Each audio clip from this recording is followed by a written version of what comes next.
ایک مرتبہ کمنٹ کے اندر درود شریف ضرور لکھ لی. جتنے بھی عاشقان مصطفیٰ ہیں، عاشقان رسول ہیں، جتنے بھی مسلمان ہیں، سب کو میں کہوں گا کہ آج جو کمنٹ ہیں، کمنٹ باکس بھر جانا چاہیے درود شریف سے.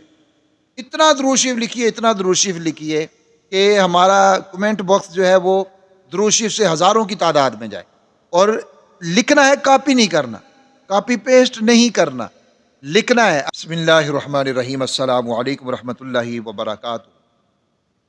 درود شریف ایک ایسا عمل ہے، ایک ایسی عبادت ہے جو ہر حال میں خالق کائنات کے ہاں شرف قبولیت پا لیتی ہے. آپ درود شریف کسی بھی حالت میں پڑھ رہے ہیں، کسی بھی نیت سے پڑھ رہے ہیں، یہ ہو ہی نہیں سکتا کہ درود شریف رد ہو جائے. یہ نہیں ہو سکتا. درود شریف ہر حال میں قبول ہوتا ہے. اس کی کرامات اتنی زیادہ ہیں، کتب بھری پڑی ہیں درود شریف کی کرامات سے. آپ اگر درود شریف کو اپنی زندگی کا حصہ بنائیں، معمول بنائیں، ہمیشہ پڑھیں پڑھیں پڑھیں پڑھیں. سب سے بڑا وظیفہ اگر کوئی مجھے پوچھتا ہے کہ میں بہت بڑا وظیفہ کرنا چاہتا ہوں، ایسا وظیفہ کہ ایک وظیفے سے میرے کام بنے، ایک وظیفہ کروں سارے کام میرے بن جائیں، تو میں اس کو یہی کہوں گا کہ وہ میری نظر میں ایک وظیفہ وہ درود شریف والا وظیفہ ہے. اگر درود شریف والا وظیفہ آپ کرنے لگ جاؤ تو اس سے سارے کام بن جاتے ہیں. ناظرین اکرام، درود شریف اللہ رب العزت قرآن مجید میں حکم دیتے ہیں، ان اللہ و ملائکتہ یصلون علی النبی یا ایھا الذین آمنوا صلوا علیہ وسلموا تسلیما. آپ قرآن مجید کو پڑھیے. اللہ رب العزت پہلے حکم فرماتے ہیں، اس کے بعد ترغیب دیتے ہیں. جیسا کہ روزوں کی باری آئی تو اللہ رب العزت نے فرمایا یا ایھا الذین آمنوا کتب علیکم الصیام کما کتب علی الذین من قبلکم. یہ ترغیب ہے. پہلے حکم سنا دیا کہ تمہارے اوپر روزے فرض ہیں، پھر ترغیب دی کہ تمہارے سے پہلے لوگوں کے اوپر بھی فرض تھے، ان کی برکت سے تمہیں تقویٰ نصیب ہوگا. تو ترغیب بعد میں، حکم پہلے. لیکن درود شریف ایک ایسا عمل ہے جس کی خالق کائنات نے ترغیب پہلے دی ہے، حکم بعد میں دیا ہے. ان اللہ و ملائکتہ یصلون علی النبی، کہ بے شک اللہ اور اس کے فرشتے نبی کریم صلی اللہ علیہ وسلم کے اوپر درود بھیجتے ہیں. تو یا ایھا الذین آمنوا صلوا علیہ وسلموا تسلیما، ایمان والو تم بھی اپنے نبی کے اوپر درود و سلام بھیجو.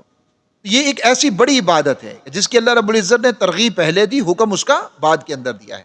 ناظرین اکرام، ایک مختصر سا آپ کو میں درود شریف بتاؤں گا، اور اس کی ایسی کرامات ہیں کہ انسان حیران رہ جاتا ہے. حضرت سفیان ثوری رحمۃ اللہ علیہ نے اس کو روایت کیا ہے، اور امام سخاوی رحمۃ اللہ علیہ نے بھی اس کو نقل کیا ہے. شیخ الحدیث مولانا زکریا رحمۃ اللہ علیہ نے بھی اس کو نقل کیا ہے کہ ایک نوجوان اپنی والدہ کے ساتھ عمرے کے اوپر جاتا ہے. وہاں جا کر اس کی ماں بیمار ہو جاتی ہے، اور بیمار بھی ایسی ہوئی کہ اس کا چہرہ بھی سیاہ ہو گیا، اس کا جسم سارا کا سارا خراب ہو گیا، جلدی بیماری لگ گئی، وہ بیچاری چلنے سے بھی معذور ہو گئی، کچھ بھی نہیں تھا. اب نوجوان کا آگے جو ہے وہ حج کا سیزن بھی آ رہا تھا. اس کا ارادہ یہ تھا کہ عمرے پہ آیا ہوں، اب حج کر کے جاؤں گا. لیکن اگر وہ ماں کی طرف دیکھتا تو اس کو لگتا کہ میں ماں کو گھر چھوڑ دوں یہاں پر، تو ظاہر ہے ماں کے ساتھ اس حالت میں حج نہیں کر پاؤں گا. لیکن اس کو آگے یہ بھی خیال آتا کہ اگر میں ماں کو چھوڑنے کے لیے چلا گیا تو پھر میں واپس کیسے آؤں گا، کیونکہ دن بہت زیادہ تھوڑے تھے حج کے اندر. اور ان دنوں جو سفر تھا وہ ظاہر ہے آپ کو معلوم ہے، یا تو سواری کا تھا یا پیدل کا سفر تھا، تو اب واپس پہنچنا اس کے لیے ناممکن تھا. اب وہ نوجوان بڑا پریشان تھا، مطاف میں یعنی کعبۃ اللہ کے سامنے بیٹھا ہوا تھا، اس اللہ تعالیٰ کے حضور دعائیں بھی کر رہا تھا. تو اسی دوران اس نے درود شریف پڑھنا شروع کر دیا کہ چلیے میں یہاں بیٹھ کر درود شریف پڑھتا ہوں. اب وہ درود شریف پڑھنے لگ گیا تو اس کو اونگ آ گئی، نیند آ گئی. تو خواب میں رسول اللہ صلی اللہ علیہ وآلہ وسلم کی زیارت ہوئی. وہ اپنی پریشانی کا اظہار کرتا ہے کہ میری والدہ جو ہے یہ بیمار ہیں اور یہ میرا معاملہ ہے. تو رسول اللہ صلی اللہ علیہ وسلم اس کی طرف اپنے ہاتھ سے اشارہ فرماتے ہیں، تو کہتے ہیں کہ یہ ٹھیک ہو جائے گی، اور تم یہ درود پڑھنا نہ چھوڑنا، قدم قدم پہ اس کو پڑھتے رہنا. اب وہ بیدار ہوتا ہے، تھوڑی دیر میں دیکھتا ہے کہ اس کی والدہ ٹھیک ہو جاتی ہے. یہ کرامت ہے، اور رسول اللہ صلی اللہ علیہ وآلہ وسلم پہ درود کی برکت ہے. اب وہ ٹھیک ہو جاتی ہے. حضرت سفیان ثوری رحمۃ اللہ علیہ کے ساتھ وہ نوجوان سفر میں تھا، حج کے ہی سفر میں، تو وہ اپنے ہر قدم کے اوپر درود پڑھ رہا تھا، ہر قدم کے اوپر درود پڑھ رہا تھا. انہوں نے پھر اس کو پوچھا تو اس نے پھر یہ واقعہ ان کو بتا دیا. پاکستان کے ایک بہت بڑے عامل ہیں، عالم بھی ہیں، پیر ہیں، حضرت مولانا پیر حافظ محمد اقبال قریشی حافظہ اللہ تعالی راولپنڈی میں ہوتے ہیں. انہوں نے اس واقعہ کو بیان کرنے کے بعد انہوں نے کہا کہ میں اپنی آپ کو بتاتا ہوں کہ میرے اوپر درود کا کیا اثر ہوا. انہوں نے کہا میں جماعت کے ساتھ تھا، اور میں جب وہاں پر گیا تو مجھے بیماری ہو گئی جلد کی، اور پھوڑے پھنسیاں مجھے بہت زیادہ بن گئے، بہت زیادہ بن گئے، اتنے زیادہ کہ مجھ سے چلنا بھی مشکل ہو گیا اور بہت مجھے مسائل ہو گئے۔ تو میں نے وہاں بزرگوں سے مشورہ کیا، انہوں نے کہا جی آپ چلے جائیں، لیکن میں نے کہا کہ میں نہیں وہاں پر جاؤں گا۔ قصہ مختصر کہ وہ کہنے لگے کہ میں نے یہ واقعہ جو ہے وہ پڑھا تھا، تو میں نے دروشی پڑھنا شروع کر دیا، دروشی پڑھنا شروع کر دیا۔ تو کہتے ہیں کہ ایک رات کو میں سویا ہوا ہوں، اور صبح جب میں اٹھا تو میں اٹھا بالکل آسانی کے ساتھ اٹھا، اور میں واش روم وغیرہ جانا تھا، میں وہاں پر چلا گیا، اور میرے ذہن میں بھی نہیں رہا کہ میں بیمار ہوں یا میرے جسم کے اوپر کوئی دانے ہیں، پھوڑے ہیں۔ کہتے ہیں پہلے میں اٹھتا تھا تو میں آرام سے اٹھ نہیں سکتا تھا، بڑی مشکل سے میں اٹھتا تھا، کھڑا ہوتا تھا، پہلے تھوڑا بیٹھنا، پھر آہستہ سہارے سے کھڑا ہونا، بڑا مشکل تھا میرے لیے۔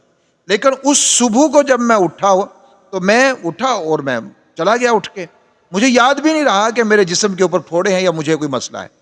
اور اس کے بعد جب مجھے یاد آیا تو میں نے دیکھا تو میرا جسم جو تھا وہ سارے کا سارا بالکل صاف ہو چکا۔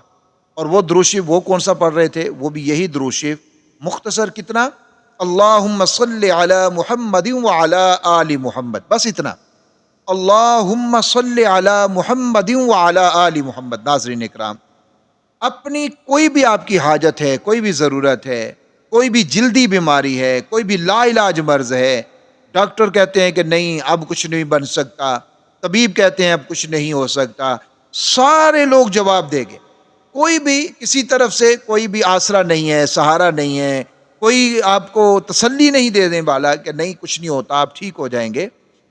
تو آپ یہ دروشی پڑھنا شروع کر دیں، بس اس کو پڑھتے رہیں، پڑھتے، گننا نہیں ہے کہ بھئی 100 مرتبہ پڑھنا ہے، 200 مرتبہ، 300، نہیں، یہ نہیں گننا نہیں ہے، بے شمار پڑھنا ہے، بے حساب پڑھنا ہے، ان گنت بس پڑھتے رہنا ہے۔ اللہم صلی علی محمد وعلی آل محمد، بس اتنا، اللہم صلی علی محمد وعلی آل محمد، اتنا پڑھنا ہے آپ نے۔ اللہ کے فضل و کرم کے ساتھ آپ جس بھی حاجت کے لیے، جس بھی ضرورت کے لیے، جس بھی پریشانی کے لیے، جس بھی بیماری کے لیے، جس بھی مصیبت کے لیے، جس بھی آزمائش کے لیے، آپ یقین کامل کے ساتھ پڑھیں گے۔ آپ کے ذہن کے اندر، آپ کے تصور میں، آپ کے خیالات میں اپنی وہ حاجت ہونی چاہیے، وہ ضرورت ہونی چاہیے جو آپ کی ہے، جس کے لیے آپ پڑھ رہے ہیں۔ تو آپ نے اس حاجت، اس ضرورت کے لیے اس کو پڑھنا ہے، یقین کامل کے ساتھ پڑھنا ہے۔ انشاءاللہ عز و جل آپ اللہ کے فضل و کرم کے ساتھ درود شریف کی کرامت آپ بھی دیکھ لیں گے۔ اللہ آپ کو بھی دکھائے گا کہ اس کی برکت سے کیسے حالات بدلتے ہیں، اس کی برکت سے کیسے آزمائشیں ختم ہوتی ہیں، اس کی برکت سے کیسے خالق کائنات زندگی کو بدل دیتا ہے۔ تو اس کو پڑھنے کا بہترین طریقہ یہ ہے کہ آپ اس کو ان گنت پڑھیں، بے شمار پڑھیں، بغیر گنے ہوئے پڑھیں۔ ہاں البتہ اگر آپ سمجھتے ہیں کہ نہیں ان گنت مجھ سے نہیں پڑھا جائے گا، یہ ہوتا ہے، انسان کی طبیعت کے اندر ہے۔ اگر آپ کوئی چیز ایک مقرر نہیں نہ کرتے کہ بھئی میں نے اتنی دفعہ اس کو پڑھنا ہے، تو پھر وہ پڑھا ہی نہیں جاتا۔ یہ بات تو ہے، ہمارے اندر عادات کے اندر ایسی چیز شامل ہو جاتی ہے۔ تو اس کے لیے پھر یہ ہے بہترین کہ آپ اس کو ہر نماز کے بعد 100 مرتبہ پڑھنے کی تعین کر لیں کہ میں نے ہر نماز کے بعد درود شریف کو 100 مرتبہ پڑھنا ہے، اور یہی والا اللہم صلی علی محمد وعلی آل محمد، اتنا درود شریف پڑھنا ہے، اور میں نے ہر نماز کے بعد پڑھنا ہے، یعنی 100 مرتبہ میں نے ہر نماز کے بعد پڑھنا ہے۔ اس کا آپ تعین کر لیں، اس کو متعین کر لیں، اور اس کو پڑھنا شروع کر دیں۔ اور پھر اس میں جلدی بھی نہیں کہ بس جی میں نے انہوں نے کہا تھا جی آپ پڑھیں تو رات کو پڑھیں گے، صبح اٹھ کے ہو جائے گا، پیر صاحب نے کئی دن پڑھا تھا۔ تو آپ اپنے یقین کامل کے ساتھ پڑھیے، اور اس کو کم از کم 41 دن پہ لے کے جائیے، اپنی حاجات کو اپنے ذہن میں رکھتے ہوئے، اپنے تصور میں رکھتے ہوئے 41 دن تک لے کے جائیے اس درود شریف کو۔ اور جب بھی پڑھیں، اختتام کرنا ہو تو پھر دعا کر لیں، مختصر کر لیں، تفصیلی جیسے آپ چاہیں ویسے دعا کر لیں کہ یا اللہ میری یہ حاجت ہے، 1 ہے، 2 ہے، جتنی بھی آپ کی حاجتیں ہیں آپ دعا کر لیں اللہ رب العزت سے۔ اور آپ خود سوچئے یہ کیسے ہو سکتا ہے کہ درود شریف جس کو اللہ ہر حال میں قبول فرماتے ہیں، ہر حال میں قبول فرماتے ہیں، آپ دعا کریں اور دعا سے پہلے آپ نے درود شریف پڑھا ہو 100 مرتبہ، 200 مرتبہ، 300، 500، جتنا بھی آپ نے پڑھا ہے۔ اور یہ کیسے ہو سکتا ہے کہ اللہ رب العزت وہ آپ کا پڑھا ہوا 500 مرتبہ یا 100 مرتبہ پڑھا ہوا، 200 مرتبہ پڑھا ہوا درود شریف تو اللہ رب العزت قبول فرما لیں، لیکن اس درود شریف کے متصل جو آپ نے دعا مانگی ہے اللہ اس کو رد کر دے؟ یہ نہیں ہو سکتا۔ تو آپ درود شریف کو پڑھیے، اللہم صلی علی محمد وعلی آل محمد، درود شریف کو پڑھیے اور اس کو پڑھنے کے بعد آپ اپنی حاجت اپنی ضرورت کو اللہ کے دربار کے اندر پیش کیجئے.